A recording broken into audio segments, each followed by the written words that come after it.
नमस्कार मंडळी. तर चला आता तुम्ही पण आमच्या बरोबर फिरायला.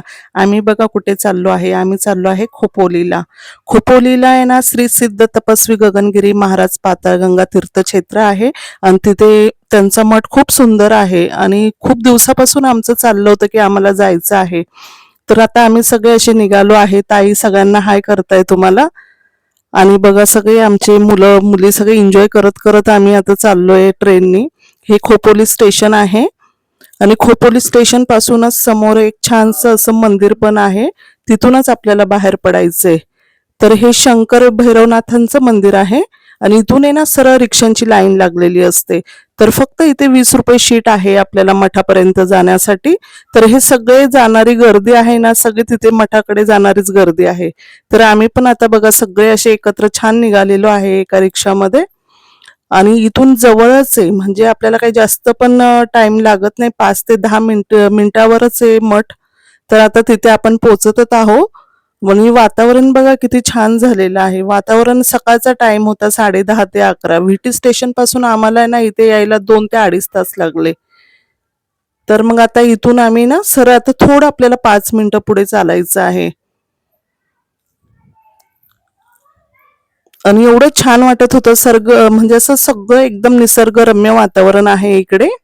आणि आता इथून ना सरळ अशी पूर्ण लाईनच आहे मठाच्या इथे जाण्याची. तर इथे सगळं आपल्याला नाश्त्यासाठी ना जे पाहिजे ते सगळं नाश्त्यासाठी भेटतं. चहा कॉफी असं इथे पण मग आम्ही ना सगळं मठाच्या समोरच असा नाश्ता वगैरे. मग इथे पहिले आम्ही सगळ्यांनी असा नाश्ता वगैरे करून घेतला. आणि तिथून छान सगळ्या गायी चालल्या होत्या. गायींचं दर्शन झालं.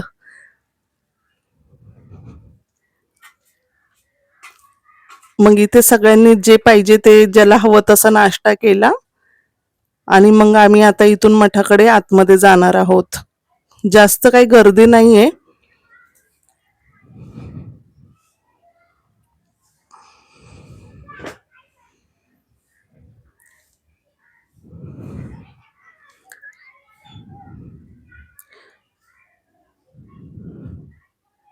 आता मुलींना पण जे पाहिजे ते मुलींचं चाललंय खाणं. हे बघा आता वातावरण किती छान आहे ना, बघू शकता तुम्ही किती सुंदर वातावरण आहे मठाच्या आजूबाजूला. एवढी शांतता आहे तिथे, एवढं सुंदर आहे ना, खूप बघण्यासारखं आहे. आणि इथे बघा एक श्वान आलेला आहे आणि त्याचे डोळे ते एवढे सुंदर होते बघण्यासारखे. त्याला सोडूशीच वाटत नव्हतं, एवढा गोंडस होता. खूप वेळ आम्ही त्याच्याबरोबर टाइमपास केला, खेळलो त्याच्याबरोबर जरा. त्याचे डोळे बघा किती छान आहेत. त्याचे डोळे खरंच खूप बघण्यासारखे होते. मग आता इथून आम्ही निघालो आतमध्ये मठाच्या इथे. तर मग इथे आपण साईडला सगळं चप्पल वगैरे काढून ठेवल्यात. बाहेर आपल्याला गेटच्या इथेच जागा आहे चप्पल वगैरे काढण्यासाठी. आणि तिथे वॉशरूम वगैरे पण आहे. मग इथे सगळं फ्रेश वगैरे आम्ही झालो जाऊन. आतमध्ये पण बघा किती शांतता आहे. गर्दी होती तशी, पण एकदम शांततेत, अजिबात आरडाओरडा नाही, काही आवाज नाही जास्त. छान असे लाईनीत दर्शन घेत होते. मग आम्ही पण आतमध्ये असं छान फ्रेश होऊन निघालो लाईनीतून दर्शनाला. आणि इथे ही नदी आहे ना, मठाच्या बाजूलाच नदी आहे. पण आहे ना, इथे पावसाळ्यामध्ये नदीला गच्च पाणी असतं. पण आता पाऊस नव्हता ना, मग आता थंडीत गेल्यामुळे पाणी नव्हतं नदीला. पण इथे खरं असं वाटतं पावसाळ्यात गेलं पाहिजे. पावसाळ्यात जास्त वातावरण छान असतं इकडचं. आणि ही नदी गच्च भरलेली असते पावसाळ्यामध्ये. आता काही एवढं पाणी नव्हतं. पण ह्या नदीमध्ये असे छोटे छोटे पाण्याचे डबके भरलेले होते. तर मुलींना वरतून त्यांना असं खाऊ टाकत होते बिस्किट वगैरे. आणि खूप मासे होते. सगळे मासे असे घोळका करून जमा होत होते बघा. मुलींनी खूप मज्जा घेतली त्यांची. असं जरासं वरतून खाणं त्यांना टाकत होते आणि सगळे मासे असे गोळा होत होते. खूप मासे होते, गच्च भरलेले होते डबके जागोजागी. मग आता इथे आम्ही छान असं मध्ये जाऊन दर्शन घेतोय. इथे ध्यान करण्यासाठी पण आपल्याला जागा आहे. आपण इथे ध्यानासाठी पण बसू शकतो. आणि खूप लोक येतात लांबून लांबून. आणि आमचं पण खूप दिवसापासून चाललं होतं जायचंय जायचंय. तर शेवटी आज मुहूर्त निघाला ना, आम्ही इथे पोहोचलोय. मग इथे आम्ही छान असे फोटोशूट केलेत. मग इथून फोटोशूट झाल्यानंतर आम्ही निघालो आहे महडचा गणपती. अष्टविनायक मधलं एक क्षेत्र आहे ते, आणि तिथून जवळच आहे असं आम्हाला इथे गेल्यावर समजलं. मग इथे पण अशी थोडीशी गर्दी होती, पण इथे पण छान दर्शन झालं. हे आहे बाजूलाच महादेवांचं मंदिर आणि त्याच्या बाजूलाच आहे गणपती बाप्पांचं मंदिर. असं दोन्ही मंदिरचं दर्शन आम्ही छान घेतलं आहे.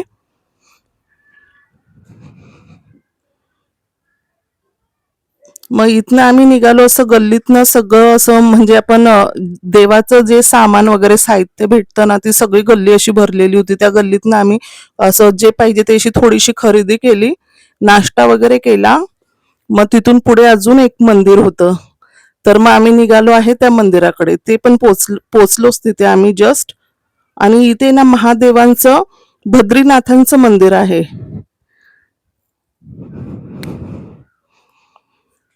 मग इथे खाली आम्ही सगळ्याचे चपला वगैरे काढून आहे ना, असं थोडं उंचावर आहे हे मंदिर. हे तुम्ही बघू शकतात किती छान मूर्ती आहे. मग असं थोडस वरती चढून गेलो. चढून गेल्यानंतर एवढं सुंदर मंदिर आहे हे पण. एवढं बघण्यासारखं आहे ना, आम्हाला असं वाटलंच नव्हतं का तिकडे एवढे सगळे मंदिर असेल. हे सगळं आम्हाला तिथे गेल्यावरच समजलं की इथे जवळ काय काय आहे. असं आम्ही तिथे थोडी विचारपूस केली. तर मग आम्हाला तिथे त्या रिक्षावाल्या काकांनी सांगितलं का इथे जवळजवळ कोणते कोणते मंदिर आहे, आणि मग आम्ही त्या पद्धतीने सगळं इथे देवदर्शन केलं आहे. हे बघा बद्रीनाथांचं मंदिर आहे हे. सगळ्यांना वर चढून येईपर्यंत सगळ्यांना दम भरला होता. हे बघा किती छान आहे ना. हे सगळं आम्ही छान दर्शन केलंय.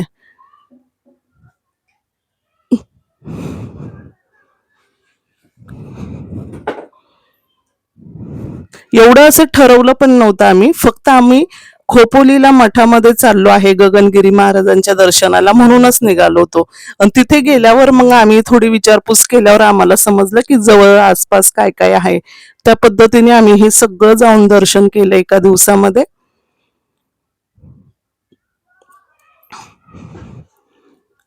हे बघा महादेवांची एवढी उंच मूर्ती होती, एवढी मोठी ना, नजर आपली पुरत नव्हती आणि डोळे असे थकत नव्हते की बघावंसच वाटत होतं. आणि तिथे वातावरण पण बघा किती हिरवळ आहे, छान आहे, एकदम बघण्यासारखं आहे. कधी जर तुम्ही गगनगिरी महाराजांच्या दर्शनाला गेलेत ना, तर नक्कीच तुम्ही इथे आजूबाजूचं दर्शन घ्या ह्या मंदिरांचं पण. काही जास्त लांब नाही, एका दिवसामध्ये 4-5 मंदिरांचं दर्शन होतं. मग इथे पण आम्ही फोटोशूट केले छान. मस्त दर्शन घेऊन इथे आम्ही इथून आता पुढे निघालो आहे.